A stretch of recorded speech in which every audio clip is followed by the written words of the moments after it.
Most videos that promise beating 99% of people are lying to you. Not because the advice itself is wrong, but because it quietly assumes you already have leverage.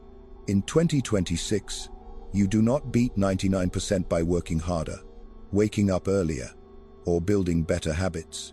You beat 99% by leaving the lane they are all trapped in fast. The big lie of work harder. If hard work were the answer, most people would not be struggling. That sentence alone offends many people, because from childhood we were trained to believe that effort is sacred, that if you just try harder, stay disciplined, and push through, things will eventually work out. That belief used to be true, but in a very different world. In 2026, work harder is no longer advice. It is a trap, not because effort is bad, but because effort has become cheap. The modern economy is flooded with people who work hard. They wake up early, stay late, grind relentlessly, optimize routines, listen to podcasts at 1.25x speed, track habits, and constantly improve themselves. And they all stay broke. The uncomfortable truth is simple: hard work stopped being a competitive advantage the moment everyone adopted it. In an overcrowded system, effort does not get rewarded, it gets neutralized. When millions of people are willing to work long hours for the same outcomes, the market does not pay more. It pays less.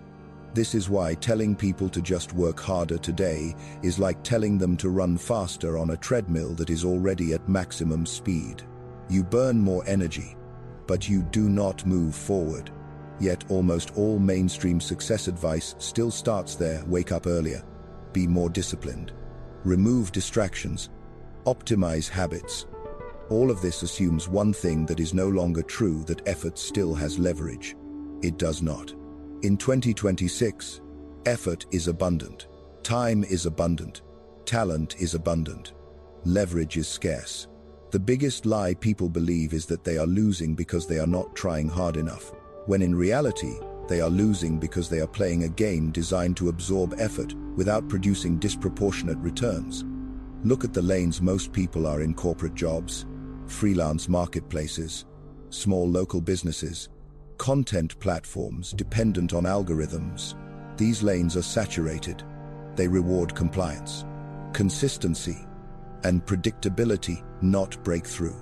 Inside these environments, working harder does not make you richer. It makes you more useful to the system you are trapped in. This is the part nobody wants to admit.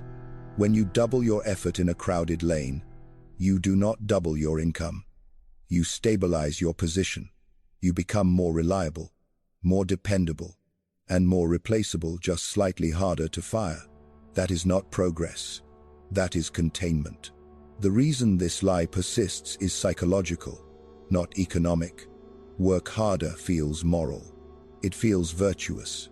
It allows people to believe they are doing the right thing even when results never arrive. It protects their self-image, because if the problem is simply that you have not worked hard enough yet, you never have to confront the more dangerous possibility that your entire direction is wrong. Most people would rather exhaust themselves than admit they chose the wrong lane. Effort is comforting because it is controllable. Position is terrifying because it is not.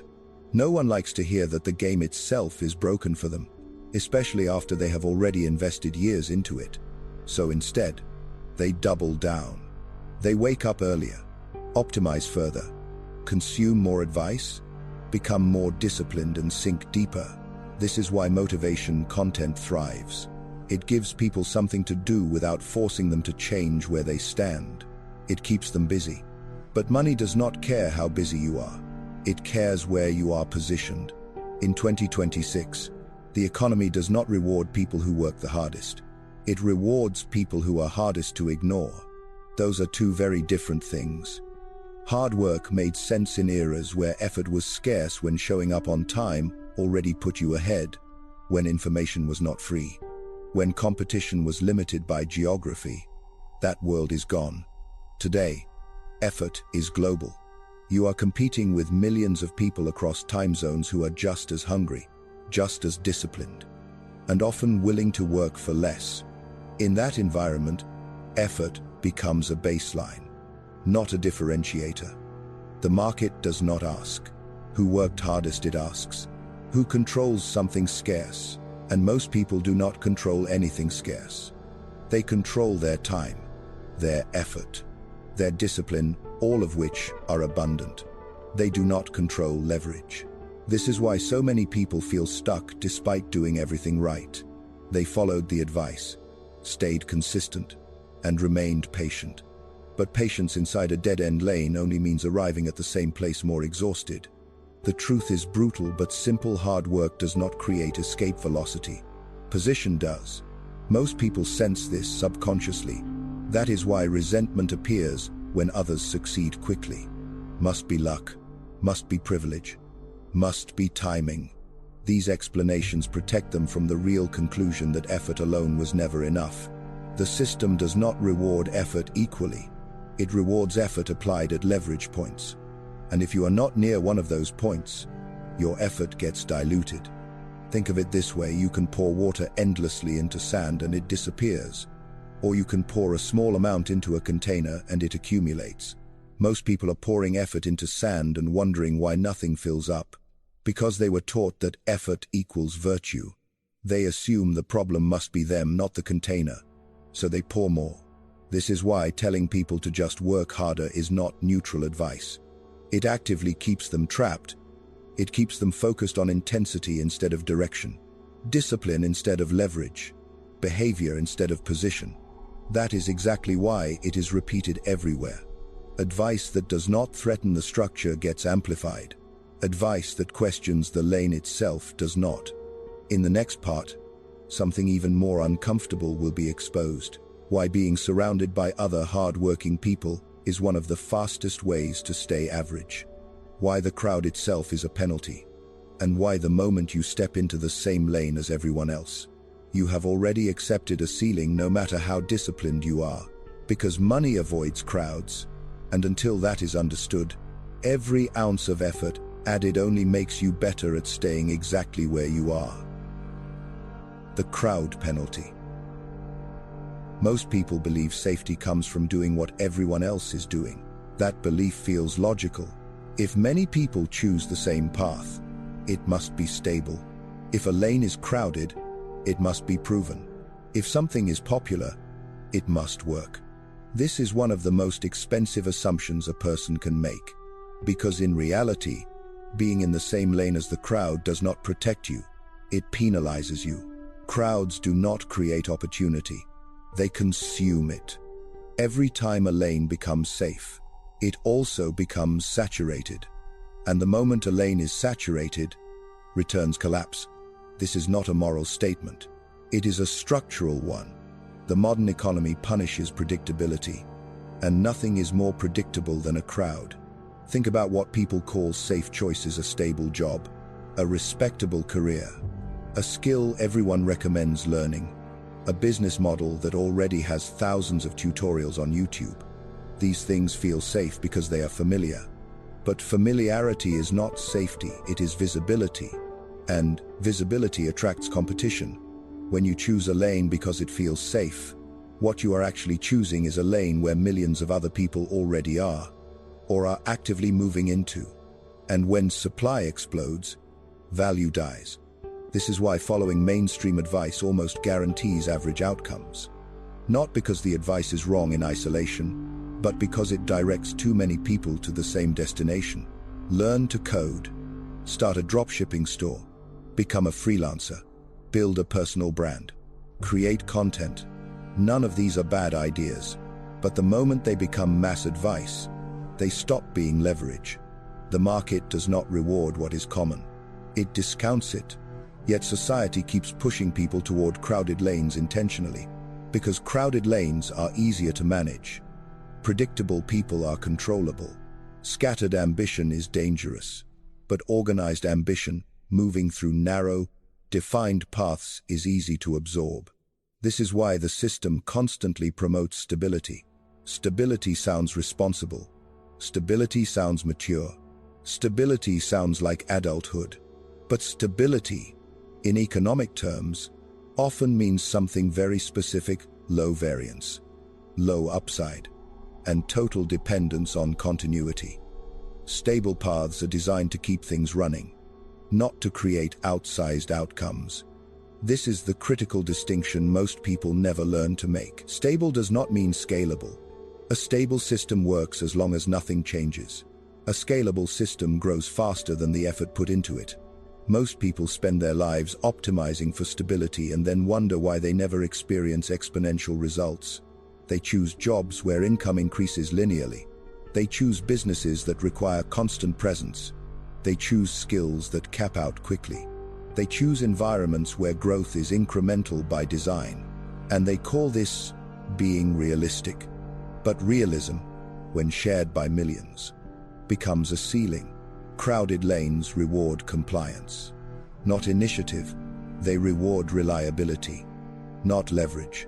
They reward those who fit, not those who expand. This is why being surrounded by hardworking people often makes you poorer over time.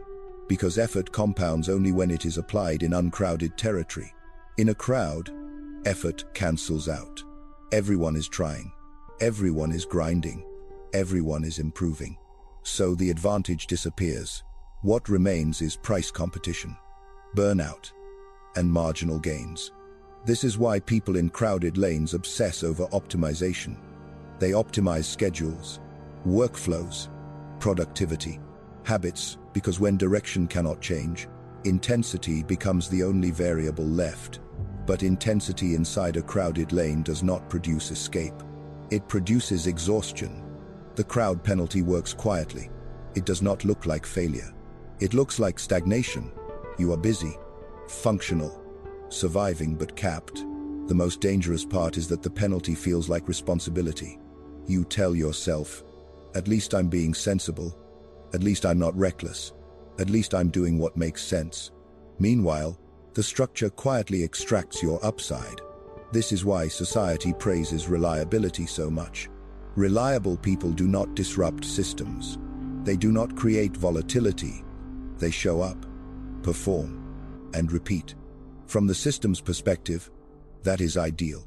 From an individual wealth perspective, it is limiting. Wealth does not come from being reliable. It comes from being unavoidable, and crowds produce the opposite of that. In a crowd, you are optional. If you leave, someone else steps in. If you slow down, someone else speeds up. If you burn out, someone else replaces you. This is not because you are incompetent. It is because the lane was designed that way. Crowds compress value, flatten differentiation, and turn people into units.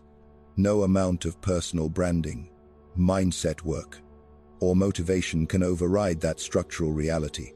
This is why people who do everything right still get stuck. They picked a lane that rewards conformity and then tried to outwork a structure that neutralizes effort. The crowd reinforces this illusion. When everyone around you is struggling the same way, your situation feels normal.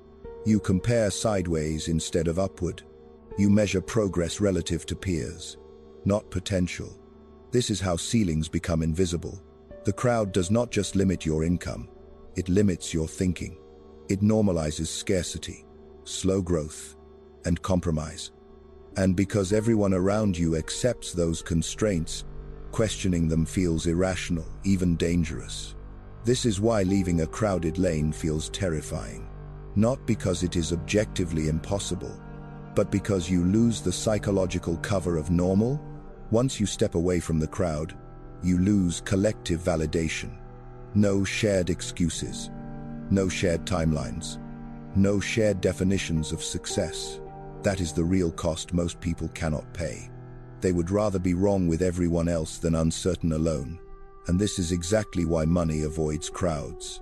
Money flows toward asymmetry, toward places where few people are positioned, toward structures that do not require mass participation. Crowds create competition. Competition compresses margins. Compressed margins kill wealth.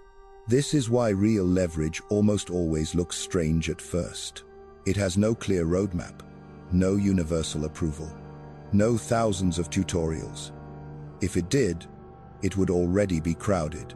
The paradox is brutal. By the time something feels safe, it is already too late.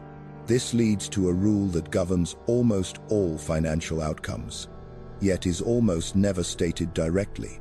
Money avoids crowds the way smart people avoid traffic. Not because traffic is evil, but because traffic guarantees delay.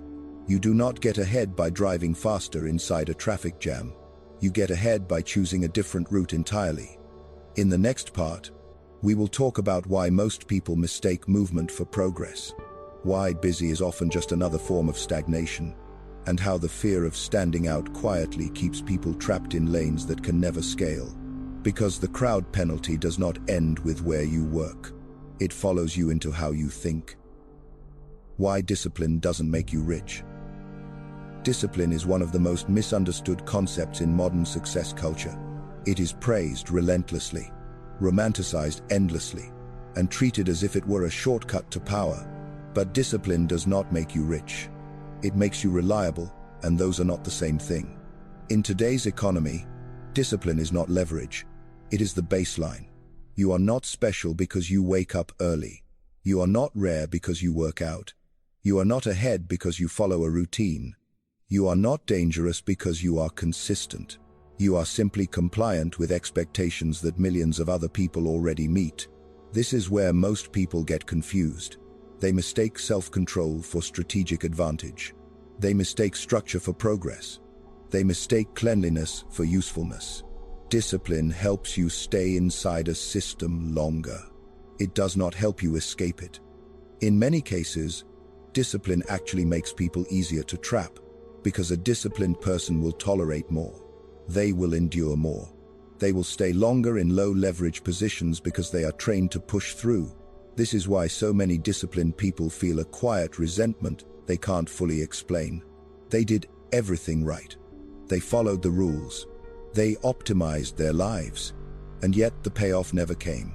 The truth is simple, but uncomfortable. Discipline is necessary, but it is never sufficient. When discipline is applied without leverage, it becomes a liability. The productivity industry will never tell you this, because productivity content exists to help people function better inside systems, not to help them question whether the system is worth functioning in at all. That is why nearly all productivity advice has nothing to do with money. Morning routines, habit tracking, time blocking, deep work, cold showers, clean diets, minimalism, monk mode. These things may improve clarity, health, or a sense of control, but none of them create direct contact with money. Money does not respond to cleanliness. It responds to value flow. This is the missing link most people never see. A morning routine does not create revenue. A perfectly optimized calendar does not create leverage. A disciplined lifestyle does not automatically place you near opportunity. All discipline does is make you more efficient at whatever you are already doing. And if what you are already doing has a ceiling, discipline just helps you hit that ceiling faster. This is why so many disciplined people plateau early. They become excellent at executing tasks, but terrible at choosing which tasks matter. They build a clean life instead of a useful one. A clean life looks impressive on the surface: structured days, healthy habits, clear goals, minimal distractions. A useful life looks messy, uneven schedules, asymmetric effort, intense focus, followed by long pauses, and uncomfortable trade-offs. The clean life is optimized for order. The useful life is optimized for outcome. And wealth comes from outcome, not discipline. This is where productivity culture becomes actively harmful. It trains people to believe that if they just organize themselves better, results will eventually follow. But organization does not create leverage. It only reduces friction. If there is no leverage in the system, removing friction simply makes stagnation more comfortable. This is why productivity content scales so well. It gives people something to do without forcing them to confront the hard question they avoid. What am I actually building? Most people never answer that honestly. They are busy, disciplined, exhausted, but they are not building anything that compounds. Because compounding does not come from routine. It comes from positioning, discipline, in real terms. only means one thing: you can execute consistently. Execution is valuable only when applied to a lever. Without a lever, execution just burns fuel. That is why two people with identical discipline levels can end up in completely different financial realities. One is disciplined inside a capped environment.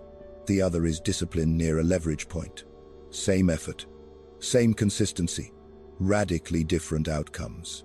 The difference is not mindset, it is position. Position is rarely discussed because it cannot be taught in a checklist. It requires judgment, risk, timing, and a willingness to be wrong publicly. Discipline feels safer. It is internal, controllable, and does not threaten identity.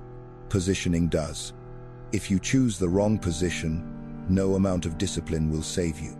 This is why people cling to routines so aggressively. Routines give the illusion of progress without the danger of exposure. You can tell yourself you are on the path without ever testing whether the path leads anywhere. This is also why highly productive people often avoid high-leverage actions. High-leverage actions are uncomfortable. They involve uncertainty, rejection, asymmetric risk. They do not fit neatly into a daily planner. You cannot habit track leverage. You cannot optimize it easily. You cannot guarantee its payoff. So people default to what feels virtuous. They clean their lives instead of confronting leverage, and the system rewards this behavior. A disciplined worker is valuable. A disciplined employee is predictable. A disciplined freelancer is dependable. But none of these roles require the system to adjust around you. You adjust to the system. That is the tell. If your discipline makes you easier to integrate, easier to replace, and easier to rely on, it is not creating wealth. It is creating stability, and stability without upside is containment. This is why many people who look successful on the surface are not disciplined in the way the internet imagines. Their schedules are messy. Their routines are inconsistent. They break rules constantly. But they are ruthless about leverage. They spend little time on low-impact tasks. They ignore most advice. They concentrate effort where it multiplies. They do not care if their life looks clean. They care if their actions are effective. And effectiveness is not moral. It is structural. A useful action is one that changes your position. A disciplined action that does not do that is just maintenance. Maintenance keeps you alive. It does not move you forward. This is why discipline often delays the moment people are forced to confront reality. They can stay longer in bad positions because they are handling it. They tolerate underpayment because they are resilient. They endure boredom because they are committed. And by the time they recognize the trade-off, years are gone. The tragedy is that discipline could have been an asset if it had been aimed correctly. But aim matters more than intensity. A laser and a flashlight can use the same amount of energy, only one cuts. The difference is not discipline. It is focus applied to leverage. Most people never redirect their discipline. They just refine it. They become extremely good at staying stuck. So here is the reality most people do not want to hear: if your discipline has not produced disproportionate results, it is not because you lack discipline. It is because discipline was never the missing piece. Leverage was, and leverage does not come from waking up earlier, living cleaner, or optimizing harder. It comes from being positioned where effort multiplies. Until then, discipline without leverage is just organized stagnation.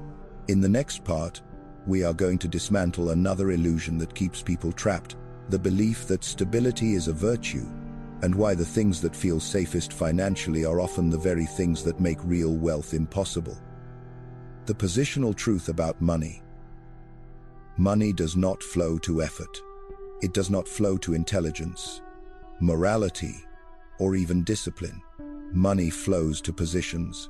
That single sentence explains almost every financial inequality people complain about, and almost every failure they refuse to understand. Most people think money is a reward.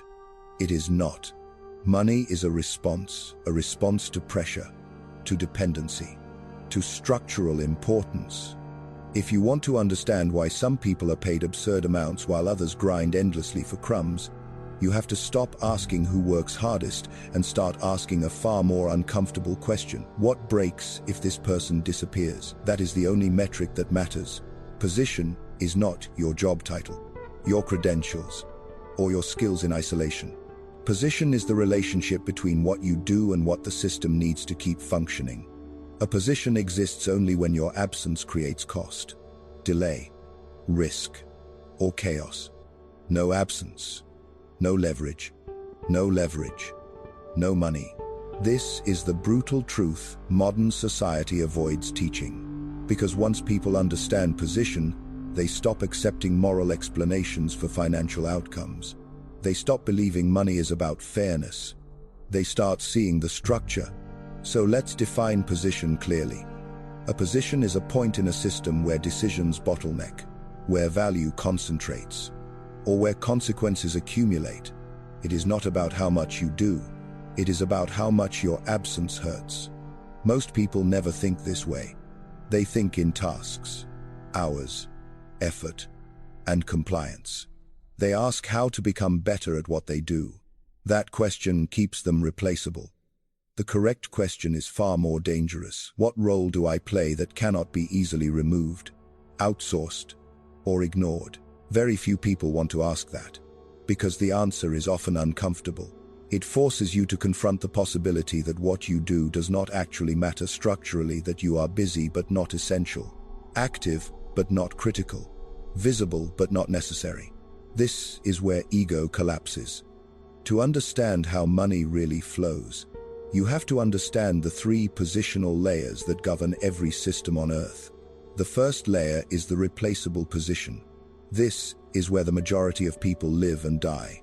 Replaceable means your output is standardized, your tasks are well defined, your performance can be benchmarked, and your replacement cost is low. If you disappear, someone else can be trained, hired, or automated with minimal disruption. The system barely notices. Replaceable positions are not bad. They are necessary. They keep systems running, but they do not accumulate power. In replaceable positions, money is capped because risk is capped. The system does not fear losing you, so it does not pay you to stay. It pays you just enough to remain functional. This is why people in replaceable roles cling to stability. Stability is the only advantage the system offers them, and stability is not wealth. It is containment. The second layer is the hard-to-replace position. This is where people begin confusing value with leverage. Hard to replace means specialized knowledge, accumulated experience, contextual understanding, and a non-trivial onboarding cost. If you disappear, the system feels it. Projects slow, quality drops, costs increase, but nothing breaks completely. The system is annoyed, not threatened. People in hard-to-replace positions often earn more. They are respected, consulted, praised. And this is where many people stop climbing, because hard to replace feels like success. But here is the truth most people miss: hard to replace is still replaceable. Given enough time, money, or desperation, the system adapts. Someone else learns. Processes change. Tools improve.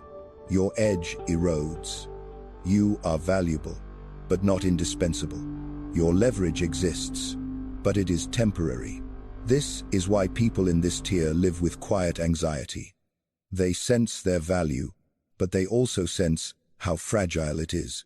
One mistake, one shift, one reorganization can erase years of advantage. So they work harder, optimize more, and protect their position. But protection is not power. The third layer is the unavoidable position. This is where money concentrates violently. Unavoidable means decisions cannot move without you, value cannot flow without you, and risk increases sharply in your absence. If you disappear, the system must reorganize around the loss, not because you are talented, but because you are structurally embedded. Unavoidable positions are rare because they are uncomfortable to occupy. They require responsibility, attract scrutiny, and create enemies. They cannot be earned through obedience. They must be taken. This is where people stop being paid for labor and start being paid for leverage. This is where income becomes non-linear, where time detaches from reward, where effort stops correlating with outcome. And this is why most people will never reach this layer, because unavoidable positions are not given, they are resisted. Systems do not want dependency. They tolerate it only when forced. And to force dependency, you must do something most people refuse to do: move into risk. Unavoidable positions sit at the intersection of uncertainty and consequence. They are not clean, safe, or morally comfortable. They involve ownership, control, and responsibility. Once you understand this, a lot of comforting lies fall apart.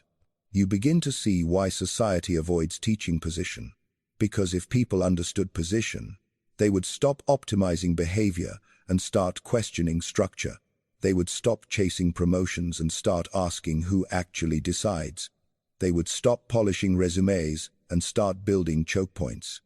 They would stop worshipping effort and start seeking leverage. This is dangerous knowledge. A population that understands position is harder to manage. They stop accepting rewards that do not reflect structural importance. They start negotiating, walking away, and building parallel systems. So instead, society teaches morality. Work hard, be disciplined, follow rules, stay patient, trust the process. These are not lies, they are containment tools. They keep people productive without giving them leverage, calm without making them powerful. Because power is not moral, it is positional. Once you see this, you cannot unsee it. You start noticing patterns everywhere. You see why the most overworked people are often the least paid. You see why entire industries survive on the backs of people whose absence would change nothing. You see why the most influential figures often look lazy, inconsistent, or unorthodox. They are not above the system. They are embedded at pressure points. This is the final test of position. If you disappear and nothing breaks, you have no power. Not potential power, not moral power, not future power. No power at all. And power is what money responds to. This is not cruel. It is not unfair. It is structural. And once you accept that, the game changes. You stop asking how to become better and start asking where you need to stand so that your absence creates consequences. That question is the beginning of wealth. Not hustle, not discipline, not motivation. Position. In the next part, we will dismantle the final illusion, why 3 to 6 months is not unrealistic in 2026, and why speed is no longer about effort, but about exiting the wrong lane fast enough. Why 3-6 months is real in 2026. Let's start with the claim most people instinctively reject. Richer than 99% in 3-6 months. The moment they hear it, they assume it must be a scam, hype, motivation porn, or a complete misunderstanding of reality. That reaction is understandable. In stable times, it would be correct. But 2026 is not a stable time. 3 to 6 months is only possible during periods of disruption. And 2026 is not just disruptive, it is compounded disruption. Economic pressure is intensifying. Technology is accelerating. Institutions are lagging. And culture is confused. These conditions do not distribute opportunity evenly. They create gaps. And during chaos, wealth does not come from effort. It comes from positioning faster than others can react. This is where most people misunderstand what speed actually means. They assume speed means working harder, producing more, or pushing longer hours. It doesn't. Speed means repositioning before the crowd understands what is happening. Right now, most people are still trying to optimize inside collapsing lanes. They are upgrading skills for roles that are shrinking, competing harder in markets that are saturating, and waiting for clarity that will never arrive. While they wait, the window opens and then quietly closes. The first truth you must accept is, these periods of massive wealth transfer are never polite. They are not announced. They are not fair. They do not wait for consensus. They reward early movement. not perfect preparation. In stable eras, depth of skill matters more than speed. In unstable eras, speed of repositioning destroys depth of skill, and 2026 is an unstable era. AI is not coming. It is already embedded. But the mistake most people make is assuming AI destroys opportunity. It doesn't. It destroys old positions, which is exactly why opportunity explodes for those who move before equilibrium returns. AI does not eliminate value, it relocates it. And relocation creates temporary asymmetry. Asymmetry is where wealth forms. Most people experience AI as a threat because they are attached to tasks. Tasks are easy to automate. Positions are not. AI compresses execution, lowers the cost of production, and removes friction. That does not make everyone equal. It makes positioning decisive. When execution becomes cheap, distribution becomes everything. When production becomes easy, ownership becomes rare. When skill barriers collapse, attention, leverage, and coordination matter more than ever. This is why 3-6 months is realistic now and impossible in stable decades. Because right now, you do not need to outwork the world. You only need to leave the wrong lane early enough. The second truth is harder to accept. Most people are not losing because they lack skill. They are losing because they refuse to move until the move feels safe. And by the time it feels safe, the window is closed. Repositioning always looks reckless to those who are still standing still. Speed of repositioning beats depth of skill when the environment changes faster than skills can compound. This is why people with modest ability are outperforming experts right now, not because they are better, but because they moved. They accepted imperfection, embarrassment, and incomplete understanding. While others debated, they claimed territory, and territory is always claimed before it is validated. This is not theory, it is observable history. Every major wealth shift follows the same pattern. Early adopters look foolish. Mid-adopters compete violently, and late adopters rationalize failure.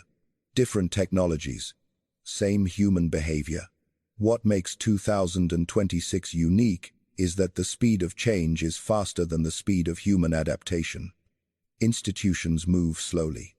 Education lags. Regulation delays. And cultural norms freeze, while technology accelerates. This creates a structural mismatch, and mismatch is where leverage hides. Most people are waiting for permission, credentials, proof, and clarity. But those things arrive after the window closes.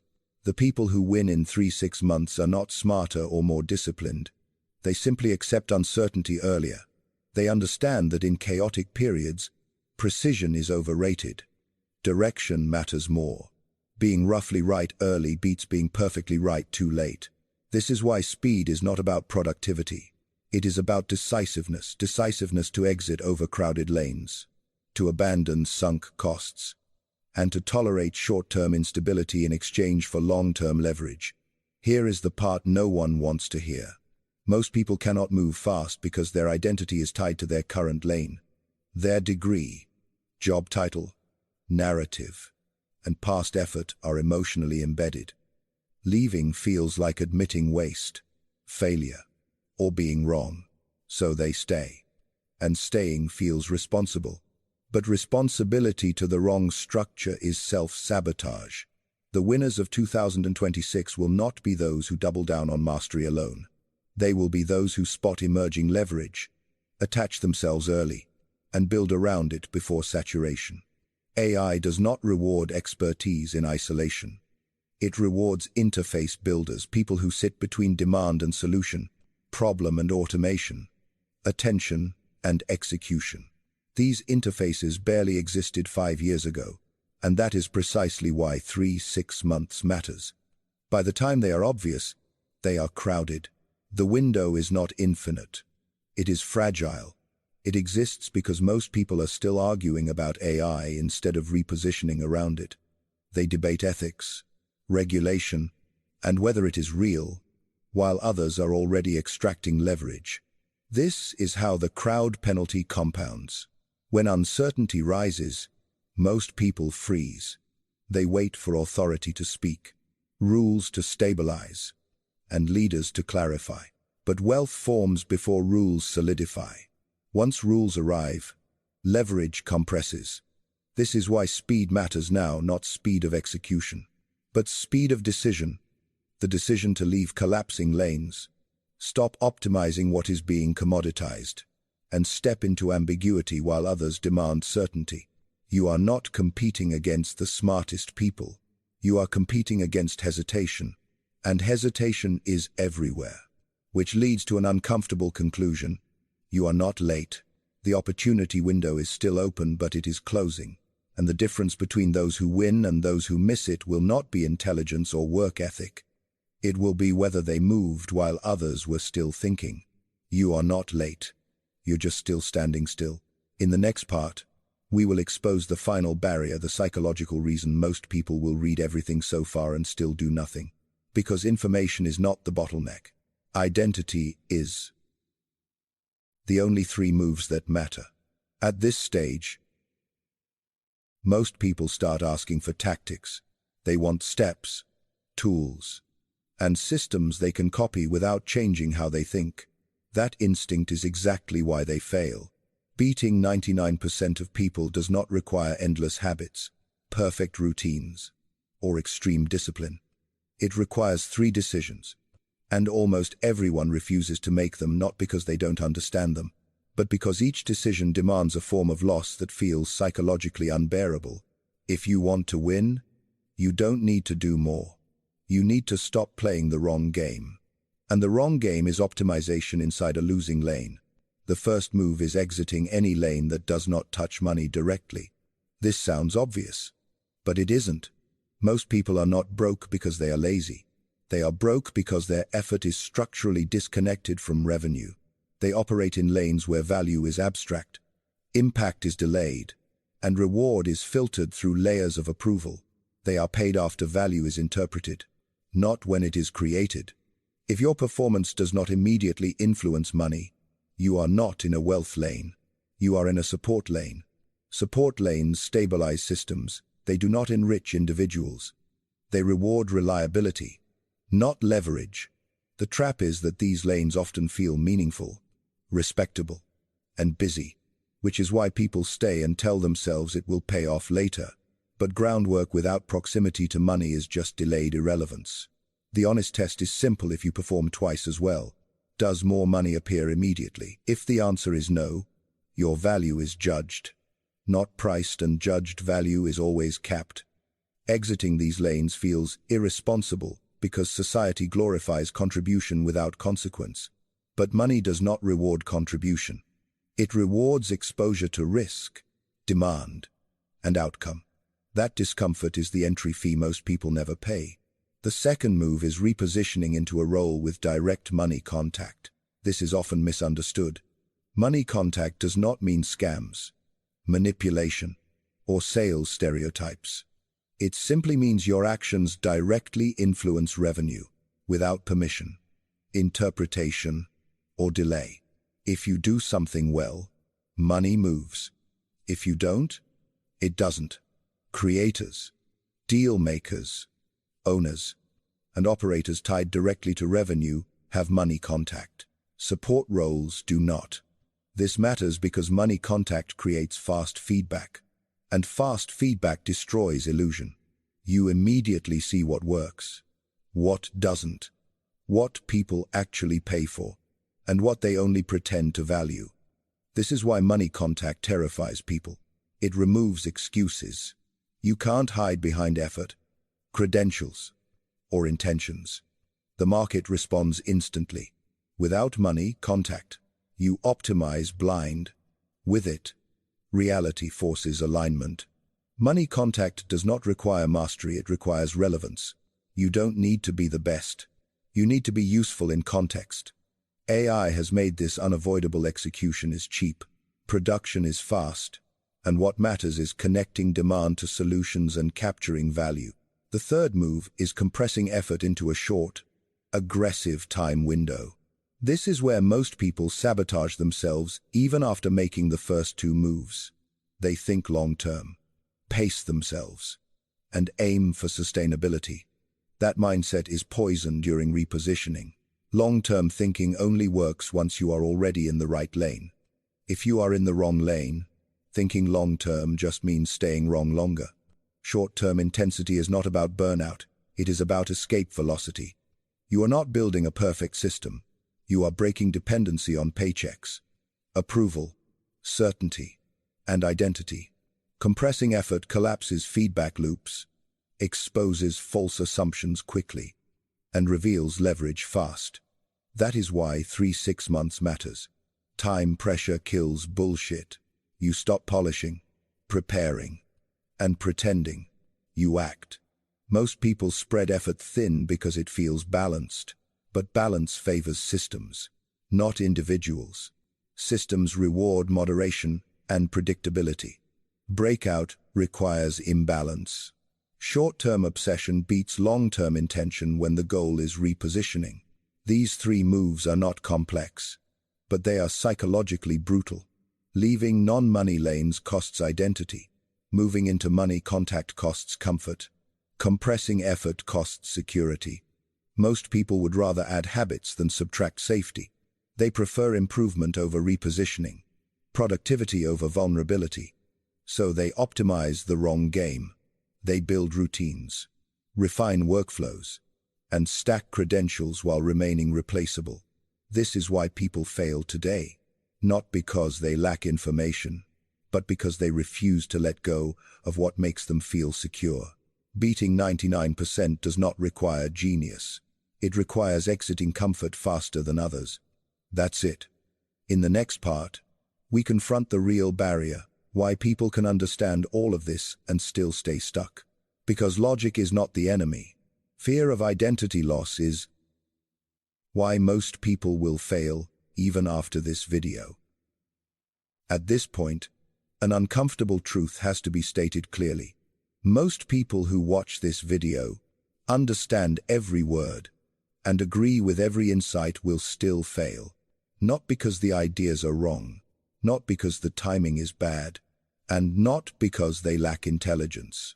They will fail because knowledge does not move people, safety does. And the moment safety feels threatened, understanding collapses. This is the part Know How to Get Rich content wants to confront, because it exposes the real enemy. The enemy is not laziness or ignorance. It is attachment. Attachment to comfort, attachment to predictability, and attachment to being seen as reasonable. Most people do not stay poor because they don't understand leverage. They stay poor because they are addicted to not feeling unsafe. The first fear is uneven income. People say they want freedom, but what they actually want is freedom with a salary. They want upside without volatility, independence without instability, and risk only if it feels insured. That combination does not exist. Uneven income is not a flaw in the system. It is the price of leverage. Stable income is what you receive when the system does not need to negotiate with you. Irregular income appears when value is tied directly to outcomes. To most people, an unpredictable paycheck feels like danger.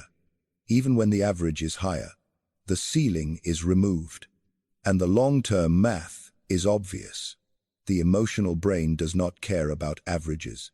It cares about next month. So people stay in capped lanes because predictability feels like survival. They tell themselves they are choosing peace.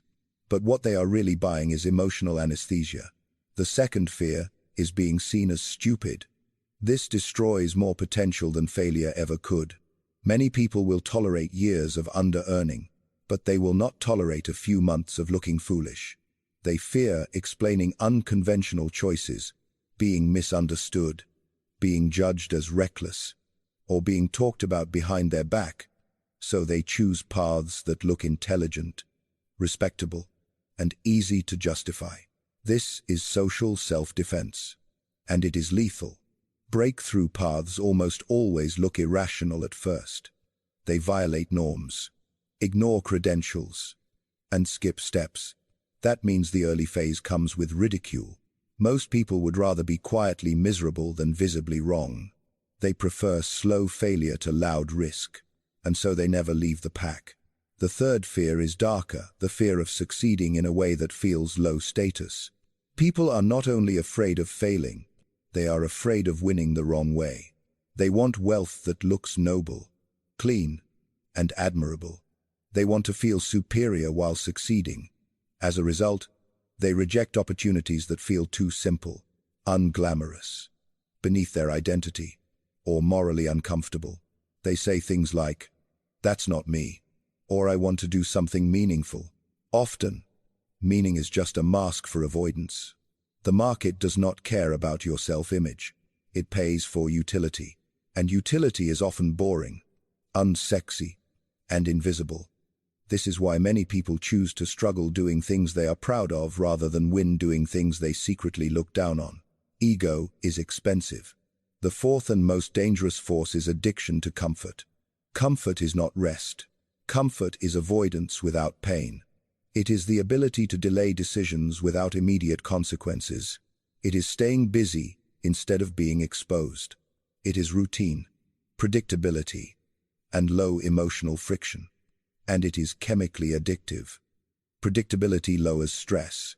Routine stabilizes identity, and familiarity feels like control.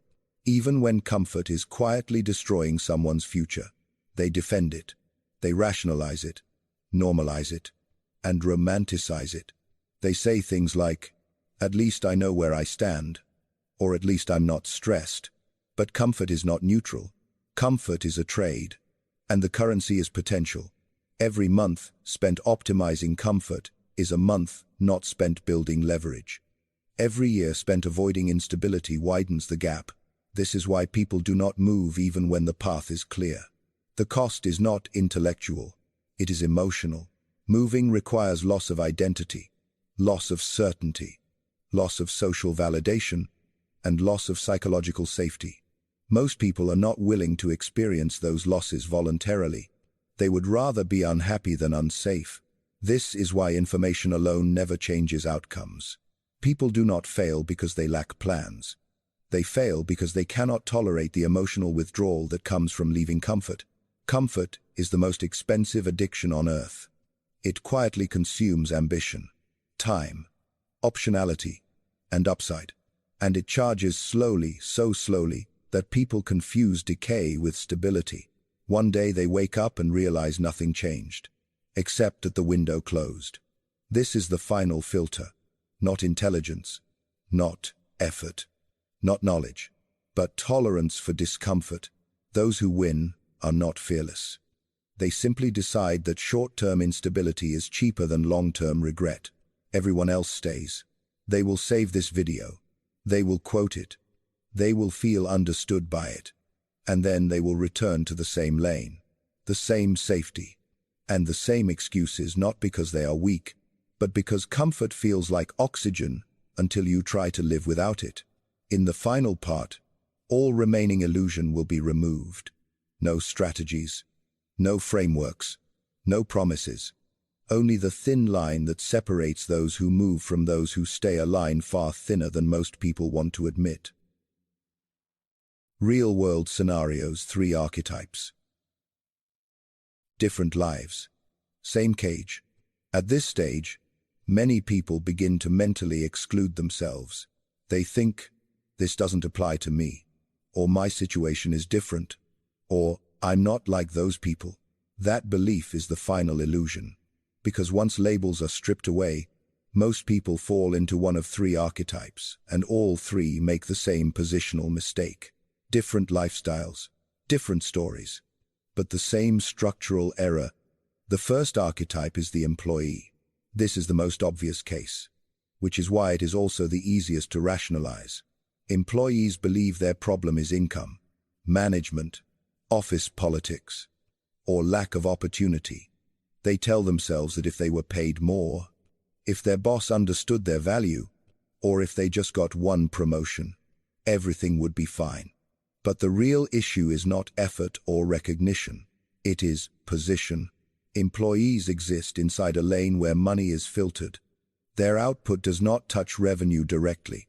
It passes through managers, budgets, approvals, and performance reviews. Even when they are talented, Their value is interpreted rather than priced. And interpreted value always comes with a ceiling. The employee's mistake is not loyalty. It is dependency. Their survival depends on staying acceptable, not essential. That means avoiding risk, avoiding friction, and avoiding visibility that threatens hierarchy. Over time, they optimize behavior instead of leverage. They become reliable, agreeable, and great team players. This makes them easy to keep and just as easy to replace. If they disappear, projects continue, meetings still happen, and revenue still flows. Nothing breaks. And as long as nothing breaks, nothing changes. The second archetype is the small business owner, and this one is more deceptive. From the outside, they look free. No boss, no fixed schedule, no corporate leash. But look closer and a different reality appears. Many small business owners have simply traded one dependency for another. Instead of one employer, they have dozens of customers. Instead of one boss, they have constant demand. They work more, worry more, and rest less. Their income may be higher, but their position remains fragile. The problem is simple. The business collapses if they step away. They are not positioned, they are embedded. Their effort touches money, but their absence destroys the system. This is not leverage, it is entanglement. The small business owner's mistake is confusing activity with power. They believe being busy means progress, and that ownership alone creates freedom. But ownership without leverage is just responsibility without insulation. They do not control a choke point. They are the choke point. That makes them valuable, but also trapped. They cannot exit, slow down, or disappear. The cage looks different, but the bars are just as real. The third archetype is the creator or freelancer, and this is the most seductive illusion of all. It looks like freedom, feels like autonomy, and sounds like leverage. Sometimes, briefly, it even is. But most creators and freelancers make the same positional error as everyone else. They tie income to output instead of ownership. They are paid for producing, not for controlling distribution. Their work touches money, but only through platforms, algorithms, and unstable demand. They mistake visibility for power. They build audiences they do not own, and depend on systems they cannot influence. They optimize content instead of control. As a result, income fluctuates, stress never settles, and the future feels unstable. They call this the cost of freedom. But freedom that can disappear overnight is not freedom. It is exposure. The creator's mistake is believing independence equals leverage. It does not. Leverage comes from control points, not attention alone. If the platform changes, they suffer. If demand shifts, they scramble. If momentum slows, they panic. They are free only while conditions cooperate, which means they are not positioned, they are tolerated. 3 archetypes, 3 lifestyles, 1 shared mistake. All of them optimize inside their lane instead of questioning the lane itself. They work harder, get smarter, and become more disciplined. But they never ask the only question that matters: what breaks if I leave? And the answer is always the same: very little. The employee is replaceable. The business owner is trapped. The creator is dependent. Different lives, same cage. The cage is not effort, intelligence, or morality. It is position, and until position changes, nothing else matters. Most people spend their lives improving execution inside roles that never gain leverage. They become better prisoners. This is why so many people feel exhausted yet unchanged. They are running faster on the same track, winning games that do not pay. And when someone points this out, they become defensive. They explain circumstances, justify choices, and list constraints. But constraints do not disappear until position changes. This is the moment of truth. Not everyone is meant to move, and most won't. Because leaving the cage means giving up the identity that made the cage feel livable. And that is the hardest trade of all. In the next part, this ends cleanly. No optimism, No encouragement. No instructions. Just the line, the decision, and the consequence, because at this point, you already know enough. The only question left is whether you will stay. The point of no return. Every real transformation contains a moment that looks nothing like progress. There is no clarity, no confidence, and no sense of momentum. There is only loss. This is the moment most people never reach. Not because it is hidden, but because it requires something they are unwilling to give up. The turning point is not knowledge, insight, or even courage in the dramatic sense. The turning point is cutting the exit. Up to this point, everything you've heard can exist safely in your head. You can understand positioning, agree with leverage, recognize the trap of comfort, and even admit that your current lane is wrong while still keeping a back door open. Most people do exactly that. They say they will try, but can always go back. They experiment without burning bridges. They move slowly, just in case. That safety valve is precisely why nothing changes. As long as retreat exists, your nervous system never commits. And without commitment, there is no real reorientation. The game only changes when retreat becomes impossible. This is the point of no return. Not because the world suddenly rewards you, but because you are no longer negotiating with yourself. The real shift happens when you remove the option of being carried by the old structure. When there is no guaranteed paycheck to fall back on, no respected identity to hide behind, no narrative that excuses delay, and no authority figure to blame. This is when responsibility becomes total. And total responsibility changes how you think, how you act, and what you tolerate. Most people misunderstand responsibility. They think it means working harder. It doesn't. It means owning outcomes. When something fails, there is no system to blame, no boss, no algorithm, and no market excuse. There is only you. That reality is terrifying, which is why most people avoid it. But it is also where power begins. When blame disappears, helplessness disappears with it. You stop asking why something is happening to you and start asking what must change for you to survive. That question is ruthless. It strips away fantasy and forces alignment. People cling to exits not because they are lazy, but because they fear exposure. As long as there is a way back, failure can be reframed as bad luck. Once the exit is cut, failure becomes data.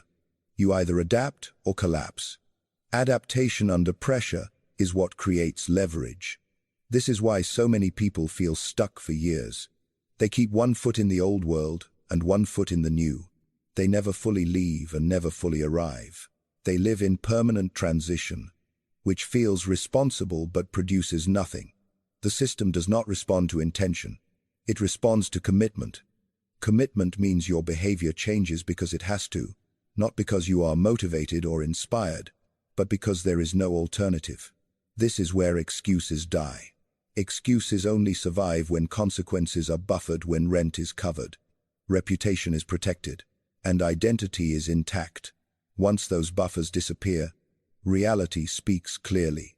And clarity under pressure is worth more than comfort with options. The point of no return is not dramatic from the outside. There is no applause, no announcement, and no visible transformation. It often looks like fewer people around you, less certainty, more internal tension, and more quiet. But internally, something snaps into place.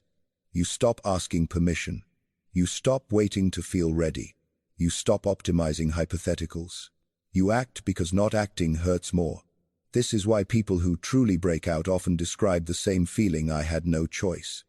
Not because the world forced them, but because they removed their own escape. Once escape is gone, focus sharpens. You stop consuming advice, debating paths, and fantasizing about outcomes. You deal with what is directly in front of you. This is when leverage emerges. Leverage is created by people who cannot afford confusion. The system does not reward those who want freedom. It responds to those who need to make something work. This is also why most people will never cross this line. Crossing it requires accepting losses up front, loss of stability, approval, identity, and comfort. Humans are wired to avoid loss more than pursue gain, even when the gain is enormous. So they hover forever just before the jump. They consume content, analyze, strategy, and tell themselves they are preparing. But preparation without commitment is just delay in disguise. The point of no return is not about recklessness. It is about honesty.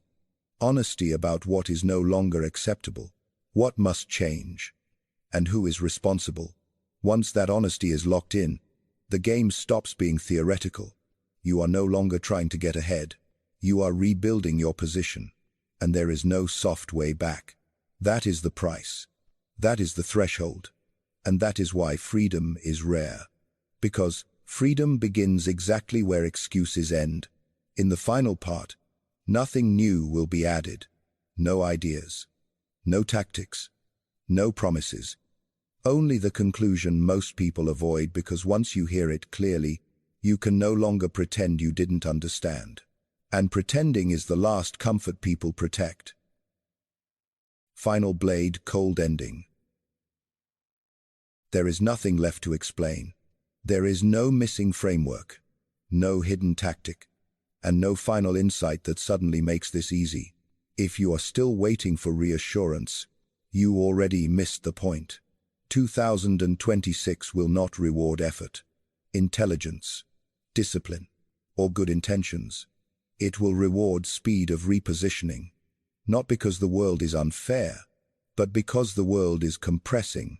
Systems are shedding weight, institutions are lagging, lanes are collapsing quietly rather than dramatically, and most people will stay inside them until the floor gives way. They will keep optimizing, improving, and working harder inside structures that no longer scale. They will confuse motion with progress right up until the ceiling hits. This is not pessimism. It is mechanical. When environments change faster than people adapt, those who move early win by default. Those who move late do not fail loudly. They decay slowly, respectably, and with reasons. Here is the truth. Most people avoid. You do not get ahead by being better inside a crowded lane. You get ahead by leaving it before the crowd understands it is crowded. Most people believe success comes from superiority, outworking, outthinking, and outlasting others. That belief is comforting because it implies fairness. But wealth has never been fair. It has always been positional, and positions do not care how hard you tried. They only care where you stand when pressure hits. By the time everyone agrees a lane is dead, it has already paid its last winners. By the time a path feels safe, its upside is already capped. By the time permission arrives, leverage is gone. This is why advice fails. Advice assumes time, stability, and linear progress. None of those exist in 2026. What exists instead is asymmetry, brief, violent, and unforgiving. You either step into it early, or you watch others do it and explain why you couldn't. Most people will choose explanation. They will say the timing wasn't right. They had responsibilities. They needed more certainty. Or they couldn't risk it. All of that may be true. None of it matters. History does not reward reasonable people. It records outcomes. And outcomes do not negotiate. This is the final truth. You do not beat 99% by being smarter, tougher, or more disciplined. You beat them by not being where they are. You do it by exiting lanes before they saturate, refusing games that punish effort, and abandoning structures that cap upside no matter how well you perform. That requires speed, not speed of action, but speed of decision, the willingness to move before certainty appears, to look wrong before being right, and to lose comfort before losing the window. Most people will not do this, not because they cannot, but because they will not let go of what currently keeps them calm. And that is fine. The system needs stability and predictability. It needs people who stay put. It will reward them with continuity, but it will not reward them with leverage. There is no call to action here, no encouragement, no hope, Hope is for people who plan to wait. This is simply the line. On one side are people who optimize effort and compete harder each year for shrinking rewards. On the other are people who reposition early, accept short-term instability, and exit the crowd. Both groups will work hard. Both will be intelligent. Both will feel justified. Only one will compound. 2026 will not reward effort. It will reward speed of repositioning. You don't beat 99% by being better.